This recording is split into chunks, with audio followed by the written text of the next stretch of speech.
आज हम ऐसे ज्वलंत मुद्दे पर बात करेंगे जो हर उस हृदय को कचोटता है जिसने कभी एक बच्चे को स्कूल जाते देखा है। हर उस माता पिता को चिंतित करता है जो अपने बच्चे के भविष्य में सपने संजोता है। बढ़ती स्कूल फीस और हमारे देश के शिक्षा तंत्र की एक कड़वी सच्चाई। हर साल जब स्कूल के दरवाजे फिर से खुलते हैं तो एक नई चिंता चुपचाप हर अभिभावक के दरवाजे पर दस्तक देती है। स्कूल फीस में अप्रत्याशित वृद्धि। यह सिर्फ ट्यूशन फीस नहीं है, यह एडमिशन फीस का बोझ है, कंप्यूटर फीस का अतिरिक्त भार है, एक्टिविटी फीस के नाम पर वसूले जाने वाला शुल्क है और ना जाने कितनी अनगिनत फीसें हैं जो हर साल हमारी जेबों पर डाका डालती हैं। और यह यहीं खत्म नहीं होता। हमें मजबूर किया जाता है कि हम किताबें और यूनिफॉर्म सिर्फ उन्हीं दुकानों से खरीदें जिन्हें स्कूल निर्धारित करता है, जैसे हमारे पास कोई और विकल्प ही ना हो, जबकि हम सब जानते हैं कि असलियत क्या है। वही ज्ञान की पुस्तकें बाहर बाजार में कम कीमत पर उपलब्ध हो सकती है, लेकिन स्कूल की सिफारिश एक ऐसी मजबूरी बन जाती है जिसे हम चाहकर भी टाल नहीं सकते। न्यू इरा वर्ल्ड यानी कि नए युग की नई दुनिया में फिर से आपका स्वागत है। सबसे बड़ा और मौजूदा सवाल यह है कि आखिर स्कूलों को यह अधिकार किसने दिया कि वे माता पिता को यह बताएं कि उन्हें क्या खरीदना है, कहां से खरीदना है और कितने में खरीदना है। क्या शिक्षा वास्तव में एक पवित्र सेवा नहीं है या अब एक सिर्फ व्यवसाय बन चुका है जिसके नियम सिर्फ मुनाफा तय करते हैं और हमारी सरकारें इस मौन लूट पर चुप्पी क्यों साधे बैठी हैं। अब हम बात करते हैं हमारे शिक्षा तंत्र की नींव की। क्या यह वास्तव में ज्ञान का मंदिर है या सिर्फ अंकों की दौड़ का मैदान। हमारे देश में पढ़ाई का अर्थ सिमट कर रह गया है सिर्फ और सिर्फ अंक यानी कि मार्क्स।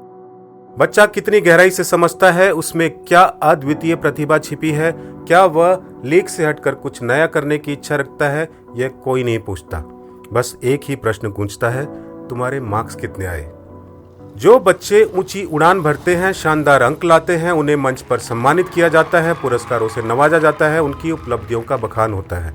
और जो बच्चे कहीं पीछे छूट जाते हैं, जिन्हें शायद थोड़ी अतिरिक्त मदद की जरूरत है, उन्हें कक्षा के अंतिम बेंच पर धकेल दिया जाता है, अनदेखा कर दिया जाता है। क्या हम यह भूल गए हैं कि हर बच्चा एक अलग मस्तिष्क, एक अलग क्षमता के साथ जन्म लेता है। कोई कला के रंगों से दुनिया को देखता है तो कोई संगीत की मधुर ध्वनियों में खो जाता है, कोई खेल के मैदान पर अपनी ऊर्जा का प्रदर्शन करता है। लेकिन हमारे शिक्षा तंत्र में उन्हें ना तो अवसर मिलते हैं, ना ही कोई उनकी अनूठी प्रतिभा को सुनने को तैयार है।